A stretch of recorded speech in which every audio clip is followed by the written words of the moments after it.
Hey, it's Liberty, and today I'm going to be recommending various books that you should read if you have enjoyed different Netflix shows. And yes, this video was prompted by the fact that I'm still recovering from watching Squid Game, so let me know what show I can watch next. Also, it's autumn, the cardigans are back. Yay. Anyway, I'm going to shut up and get straight into it.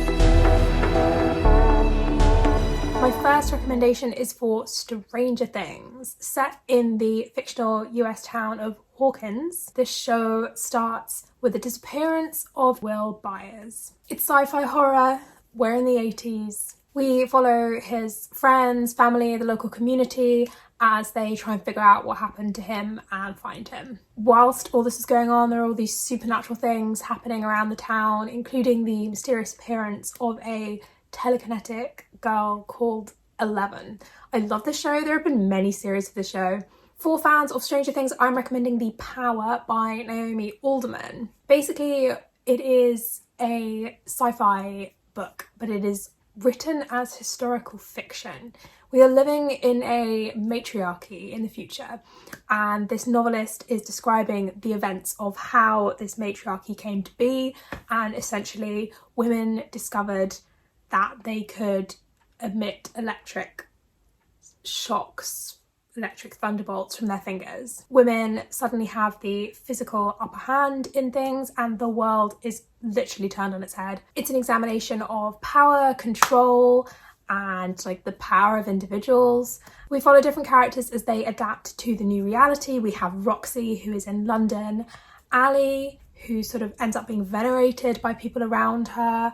We have this mayor in a American town, I'm not sure where, and a young man called Tund who basically starts documenting his interactions and other interactions that he has with these women and that they have with each other. I really enjoyed it. It hit all my sweet spots of like sci-fi fantasy and also sort of examining our current society by turning things on its head. It won all sorts of prizes when it first came out, well deservedly in my opinion.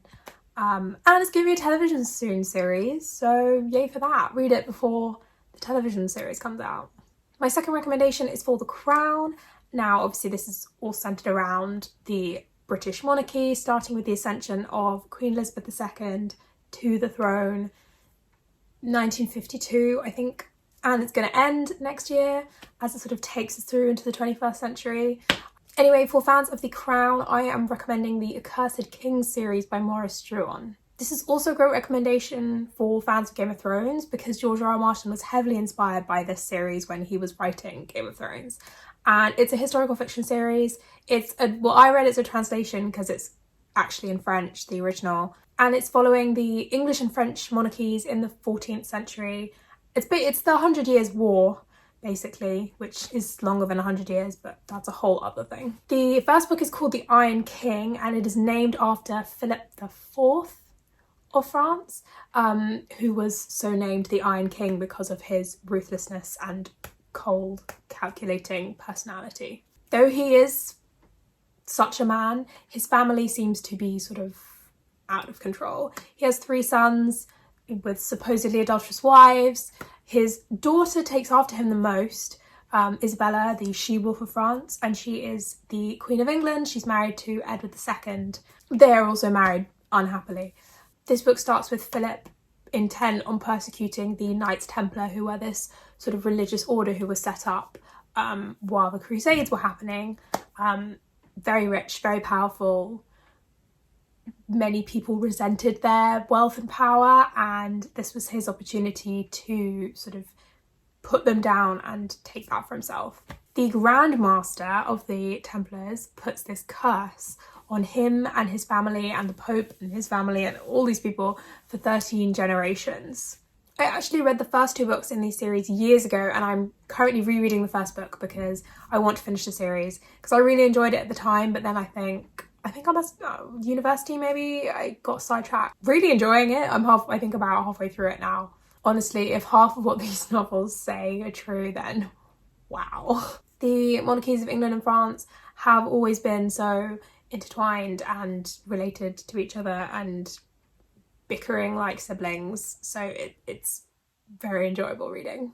Next up is Sex Education. Now this is a British comedy series which is set in a fictional secondary school called Moordale, and it follows the students, parents and teachers in this school as, you know, they struggle with various sex and relationship issues. Though it is British, it has kind of timeless styling. I think it's definitely trying to appeal to an American and worldwide audience with it. We mostly follow Otis, who is the son of a sex therapist, and he is very repressed because of that, I think.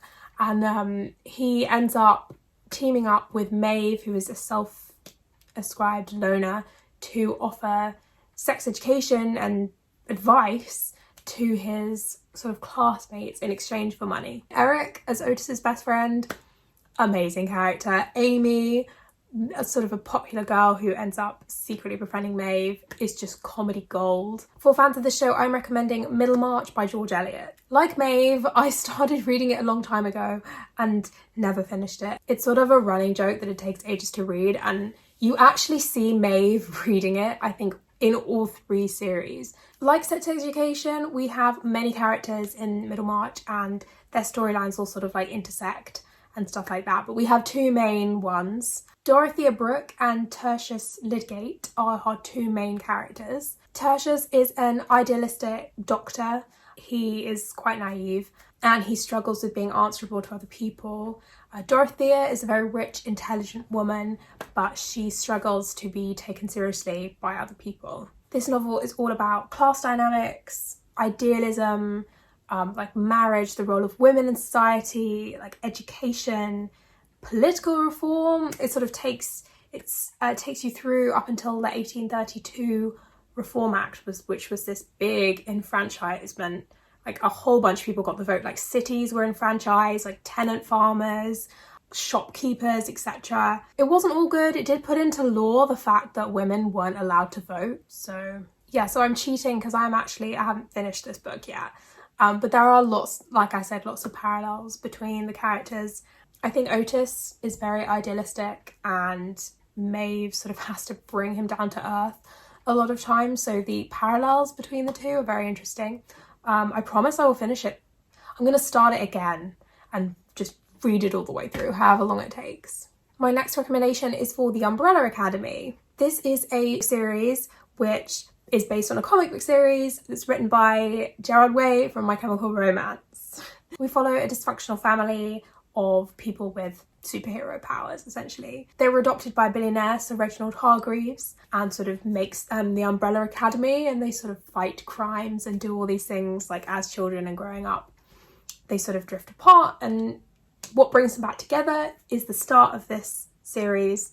Reginald dies and they come back together for the funeral, and they discover not only is an apocalypse that will destroy the world imminent, but they have days to stop it. And they're being chased by time-traveling agents, you know, just, yeah. It's really good. I've really enjoyed it so far. Like, all the characters are amazing. For fans of The Umbrella Academy, I am recommending Sorcery of Thorns by Margaret Rogerson. It's YA fantasy, and we follow our main character, Elizabeth. Now, she is an orphan, and she's grown up in a great library. But the books in this library are not all normal books. They can potentially turn into, like, these monsters if they're provoked. She has sort of grown up thinking she was going to be trained to become a librarian and sort of keep the books chained up and looked after and all of this stuff. But she finds herself having to align herself with a sorcerer whom she's always been taught sorcerers are evil people. This sorcerer, Nathaniel Thorne, has to help her, and basically she's forced to trust him, and they have days to stop someone from sort of sabotaging their whole world and bringing havoc. Like a certain character in The Umbrella Academy, Elizabeth sort of has this gift that she doesn't realise she has, and she sort of has to readjust her whole frame of mind and upbringing and everything as she kind of gets a lot of new information very, very quickly. I love this book. Obviously, I mean, anything to do with libraries or books is just a big win. But I really enjoyed the characters. The plot was great and not predictable at all. It got me out of a massive reading slump, so I have a lot of affection for this. My next recommendation is for Never Have I Ever, which is the comedy Mindy Kaling series, which focuses around Davy, who is a 15-year-old Indian American girl, and she's dealing with the death of her father. She's sort of going back, start of the new school year, and she wants to completely reinvent herself and her image. We see sort of her relationships with her mother, her very beautiful Indian cousin, and her friends. It's a coming of age story. I mean, it's funny, it's very relatable. I'm half Indian, but it's just relatable generally, I feel. For this, I'm recommending When Dimple Met Rishi by Sandhya Menon. Both Dimple and Devi are sort of struggling with their identity, and like the tension Dimple has between like what her family wants for her and like what she wants for herself is quite palpable in this novel. Dimple is heading off on a summer coding program for aspiring web developers before she goes off to college, and she's looking forward to having a break from her parents and like their obsession with finding her the perfect Indian husband. She doesn't want that for herself. She wants her own life, her own career. Rishi is a hopeless romantic who is very much on the same page as his parents. Like, he is very traditional. He sort of values stability. He wants, he's not objecting to that suggested arranged marriage that his parents are trying to set up for him. When they meet on this coding program, Dimple and Rishi are sort of like intrigued by the similarities and differences between the two of them and their attitudes and approaches to life. It's not just a romance story. There's also some pretty great friendships in there too, interesting dynamics, and also a lot of conversation about what do you want, what do you think you want, what do you want for yourself, how do you picture your future, being flexible, being open to change and new things. I liked it. It was cute. Like, it wasn't breaking any boundaries by any means, but sometimes you just need a solid, good read. You just want to have some fun, and this was a lot of fun. Finally, my last recommendation, the one you've been waiting for, it is, of course, Squid Game. If you haven't watched Squid Game yet, you need to. I'm pretty sure it's about to overtake Bridgerton as like the #1 watched Netflix original program ever. It's insane. 456 people are sort of invited to participate in a certain number of games to like win a lot of money. To be precise, 45.6 billion won, which I think is about 28 million pounds when I looked it up. All these games are related to children's games, but with a really creepy twist. It's so good. I can't emphasize enough how good the show is. I mean, it completely emotionally destroyed me, and I had a really tough time watching it, but like in a good way, if that makes sense. For Squid Game, I'm recommending And Then There Were None by Agatha Christie. Probably, in my opinion, one of her best novels. 10 strangers are invited to this island as guests by this eccentric millionaire or billionaire. And it's a private island off the coast of Devon, and they have never met this man before, and he seems to be nowhere to be found when they get there. They also all seemingly have nothing in common apart from the fact they all have pretty big secrets that they're trying to protect. One by one, they are murdered, and they have to figure out who's doing it and why in order to sort of get out of there alive, essentially. This book also traumatized me, very much like Squid Game, but thankfully not in the same way. It keeps you gripped every second, and you do not expect what is going to happen next. I mean, very much like Squid Game. Oh, yeah, you will love this book if you love Squid Game. There are a lot of similarities, the tension, the keeping you on the edge of your seat the whole time. So those were my book recommendations for a bunch of Netflix shows that I love. Thank you for watching. If you like my recommendations, do give it a little thumbs up. And like I said, I make lots of videos about books, TV, films, history, personality, all that kind of stuff. So do check those out if you want. Happy autumn and happy reading.